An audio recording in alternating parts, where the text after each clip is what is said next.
बहुत बहुत पुरानी बात है, जब सृष्टि का स्वरूप अभी शब्दों में नहीं बंधा था, जब आकाश की सीमाएं तय नहीं थी और पृथ्वी ने अभी अपने चरण टिकाए ही थे, उस काल में एक ऐसी दिव्य चेतना विद्यमान थी जिसे न रूप की आवश्यकता थी न नाम की। वही चेतना आगे चलकर भगवान शिव के नाम से जानी गई। शिव किसी कथा के पात्र नहीं, बल्कि स्वयं कथा का मूल है। कहा जाता है कि जब कुछ भी नहीं था तब भी शिव थे, और जब सब कुछ नष्ट हो जाएगा तब भी शिव ही शेष रहेंगे। उनका स्वरूप यह सिखाता है कि सच्ची शक्ति शोर में नहीं, मौन में बसती है।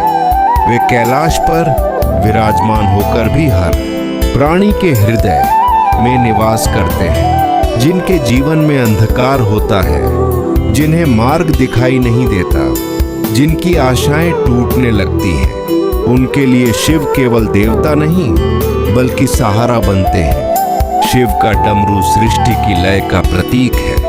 ये बताता है कि जीवन में सुख और दुख दोनों आते जाते रहते हैं, पर जो स्थिर रहता है वही शिव तत्व को समझ पाता है। उनकी जटाओं में बंधी गंगा यह संदेश देती है कि अपार शक्ति भी जब करुणा से बंध जाए तो वह विनाश नहीं कल्याण करती है। शिव का तीसरा नेत्र केवल क्रोध का प्रतीक नहीं, बल्कि वह चेतना है जो अधर्म को समाप्त करती है। वे भस्म धारण करते हैं ताकि मनुष्य यह न भूले कि अंततः सब कुछ नश्वर है। शिव का नाम केवल उच्चारण नहीं, बल्कि एक अनुभव है जो मन के भीतर जमी विषाक्तता को शांति में बदल देता है। यही कारण है कि कहा गया है, जिसने शिव को समझ लिया उसने जीवन के रहस्य को समझ लिया। बहुत प्राचीन काल में यह माना जाता था कि जब देवता अपने तेज पर गर्व करने लगते हैं और मनुष्य अपने ज्ञान पर अभिमान करने लगता है, तब संतुलन डगमगाने लगता है। और उसी संतुलन को बनाए रखने के लिए शिव तत्व स्वयं प्रकट होता है। भगवान शिव किसी एक रूप में बंधे नहीं हैं। वे योगी भी हैं और गृहस्थ भी। वे रौद्र भी हैं और करुणामय भी, क्योंकि जीवन स्वयं इन्हीं विरोधाभासों का संगम है। शिव का यही स्वरूप मनुष्य को सिखाता है कि पूर्णता किसी एक दिशा में नहीं, बल्कि संतुलन में होती है। कहा जाता है कि शिव ध्यान में लीन होकर भी संसार की हर पीड़ा को अनुभव करते हैं। वे चुप रहते हैं, पर उनका मौन ही सबसे बड़ा उत्तर बन जाता है। जो व्यक्ति भीतर से टूट चुका होता है, जिसे अपने अस्तित्व पर ही प्रश्न उठने लगते हैं, उसके लिए शिव का स्मरण एक नई चेतना का संचार करता है। शिव का वैराग्य ये नहीं सिखाता कि संसार छोड़ दिया जाए, बल्कि यह बताता है कि संसार में रहते हुए भी आसक्ति से मुक्त कैसे रहा जाए। उनका शरीर भस्म से ढका है, यह याद दिलाने के लिए कि जिस देह पर मनुष्य गर्व करता है वह क्षण भंगुर है, पर आत्मा शाश्वत है। शिव का गले में धारण किया सर्प भय का प्रतीक नहीं, बल्कि यह संदेश है कि जिसने अपने भय को स्वीकार कर लिया वही वास्तव में निर्भय बनता है। शिव की दृष्टि में न कोई छोटा है न बड़ा, न कोई अपना है न पराया। उनके लिए केवल भाव का मूल्य है। यही कारण है कि वे सरल भक्त से तुरंत प्रसन्न हो जाते हैं। शिव का नाम जब हृदय से पुकारा जाता है तो वह केवल ईश्वर तक नहीं पहुंचता, बल्कि स्वयं साधक के भीतर उतर जाता है।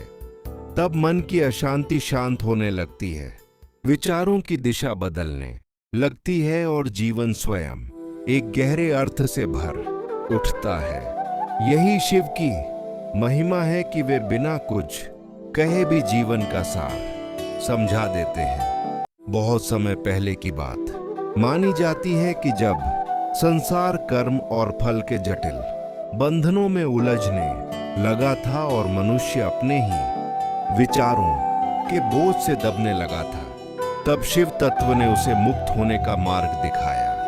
भगवान शिव यह नहीं सिखाते कि जीवन में कर्म न किया जाए, बल्कि वे यह समझाते हैं कि कर्म करते हुए भी उससे बंधा कैसे न जाए। शिव का जीवन स्वयं इसका उदाहरण है।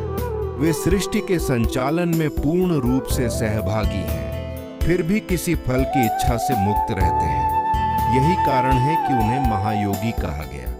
योग केवल आसन नहीं, बल्कि चेतना की वह अवस्था है जहां मन स्थिर हो जाता है और सत्य स्पष्ट दिखाई देने लगता है। शिव की आंखें अर्धनिमीलित रहती हैं, मानो वे यह संकेत दे रही हों कि सत्य बाहर नहीं, भीतर देखने से प्रकट होता है। जो व्यक्ति बार बार दूसरों को दोष देता है वह शिव तत्व से दूर रहता है, और जो अपने भीतर झांकने का साहस करता है वही शिव के समीप पहुंचता है। कहा जाता है कि शिव की करुणा इतनी गहरी है कि वे अपने भक्त की पीड़ा को शब्दों के बिना भी पहचान लेते हैं। वे दंड नहीं देते, बल्कि चेतना जगाते हैं। जब मनुष्य जीवन में गिरता है, टूटता है और निराशा के अंधकार में डूब जाता है, तब शिव का नाम एक आंतरिक शक्ति बनकर उसे उठाता है। शिव का स्मरण भय को विश्वास में और अस्थिरता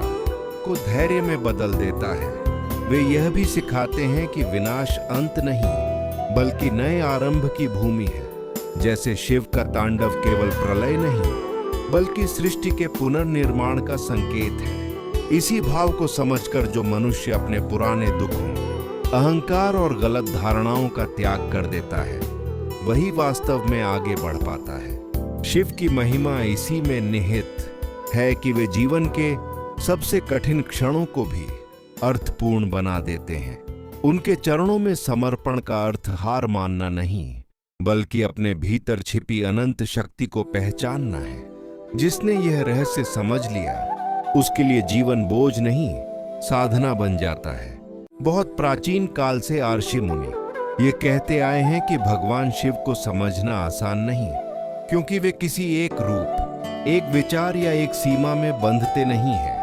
वे सृष्टि की उस चेतना का नाम है जो दिखाई नहीं देती, पर हर जगह अनुभव की जाती है। जब मनुष्य अपने जीवन में बार बार असफल होता है, जब प्रयास करने के बाद भी परिणाम नहीं मिलता और मन भीतर ही भीतर टूटने लगता है, तब शिव तत्व उसे यह स्मरण कराता है कि ठहराव भी यात्रा का ही एक भाग है। शिव का मौन यह सिखाता है कि हर हलचल का उत्तर शब्दों में नहीं होता।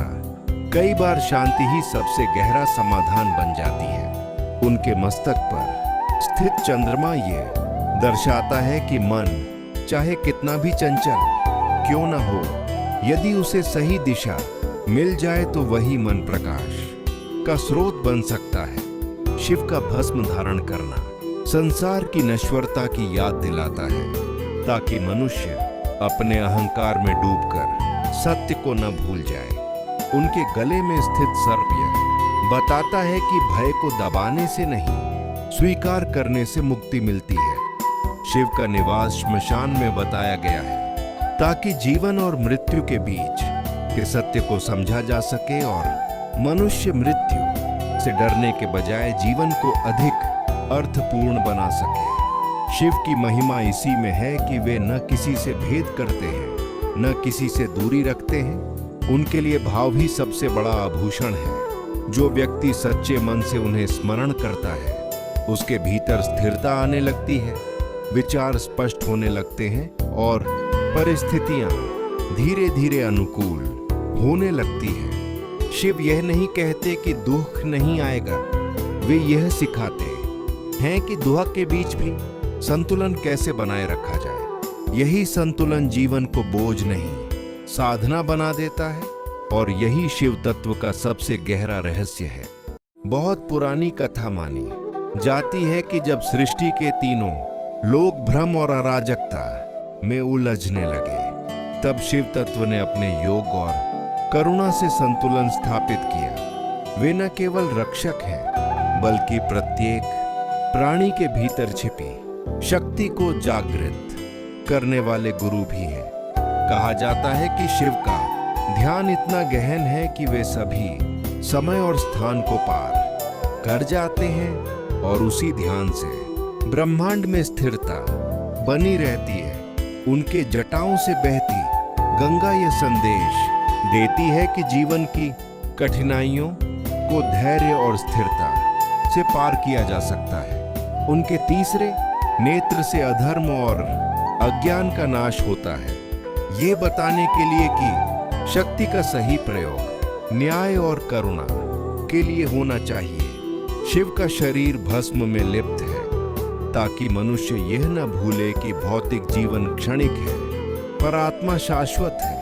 उनका डमरू और त्रिशूल केवल प्रतीक नहीं बल्कि जीवन के नियम और न्याय का संदेश है। जो व्यक्ति उनके इन संदेशों को समझता है वह अपनी अस्थिरता और भय को नियंत्रित करना सीख जाता है। शिव का मौन यह दिखाता है कि ज्ञान केवल सुनने या देखने में नहीं, अनुभव और अनुभूति में होता है। उनके गले में सर्प यह सिखाता है कि अपने भय को स्वीकार करना ही वास्तविक निर्भयता है। श्मशान में उनका निवास यह याद दिलाता है कि जीवन और मृत्यु का चक्र प्राकृतिक है और जो इसे समझ लेता है वह हर परिस्थिति में स्थिर रह सकता है। शिव की महिमा इस बात में भी है कि वे बिना किसी भेदभाव के सभी भक्तों को समान दृष्टि से देखते हैं। जो व्यक्ति उन्हें समझ लेता है वह दुख और संकट के बीच भी संतुलित रहना सीख जाता है और धीरे धीरे जीवन की हर कठिनाई उसके लिए एक मार्गदर्शक बन जाती है। यही शिव तत्व का रहस्य है कि वे मौन में रहते हुए भी जीवन का सबसे गहरा पाठ सिखा देते हैं और जिसने यह समझ लिया उसके लिए कोई दुख टिक नहीं सकता